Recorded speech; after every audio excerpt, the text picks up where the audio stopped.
Frank never brought the job home to the house, never told us about his job. Wear and tear or signs of pressure from the daily grind? If he did, he never showed us. Mm-hmm. He never showed, he never told us about the job. For many years, the kids didn't even know what he did. You just know he left home every day? Yeah, Dad's going to work in Fort McMurray, and that was it, you know? Yeah. What did you think of that? Do you feel that it would have helped you to know?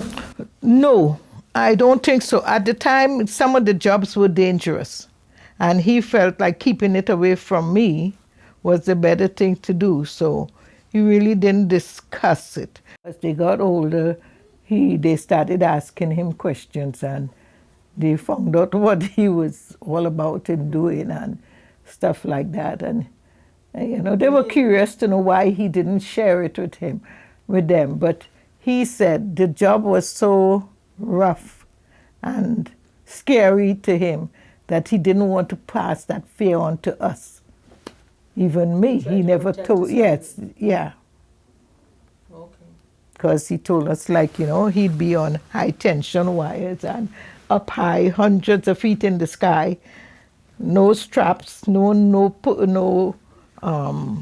what's the word? Harness. No harness or anything at the time. This was in 1967 till the law came in that they had to be in harness and stuff. He said how many times he walked the beams, 50 to 100 feet in the wintertime with no harness or anything. So he kept that part of the job from us. He didn't want to scare us. We met a lot of the men, a lot of the fellas, because they traveled by bus, see? Mm-hmm. They'd come home on the weekend on Friday night, and then they'd leave on Sunday. So we'd have to drive into the city to the bus stops, different stops all over the city. And this way we get to meet the children of these, you know. They'd be out playing, waiting for as a dad, waiting for the bus with Frank. Mm-hmm. And that's how we got to know a couple of the families and the children, mm-hmm. through just meeting at the bus stop on a Sunday night. So tell me about the cycle. So you're living in Sherwood Park now, but so he would have to leave Sunday night, you say, to go Yes, back? Sunday night the bus would So pick him up. Camp? He stayed in the camp, yeah. He lived in the camp all the years he worked. You see, and all the time that I'm raising them, Frank was never around. He was working and only come home on weekends. Did he work long days? I think they did, 10-hour days they did. But I was responsible for taxiing the kids all over the place in the sports and the different activities they were doing, you know, so. Did he ever tell you about racism or anything? Oh, lots. Yes, but he never complained too much. There was lots of racism, lots in the camp.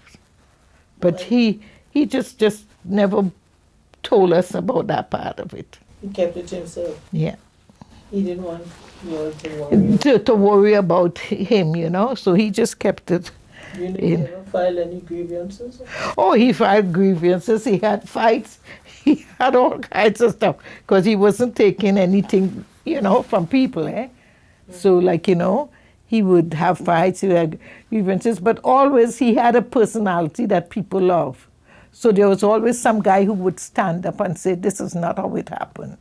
It happened because he got up off his chair and somebody pulled the chair away or something like that to make him upset. So he always was, he always did get, like, not always, but he got in trouble lots of time, but he was always, somebody would stand up for him, some white guy, some Arab guy, somebody would go and say, this is not how it happened. Mm-hmm. So he said, you know.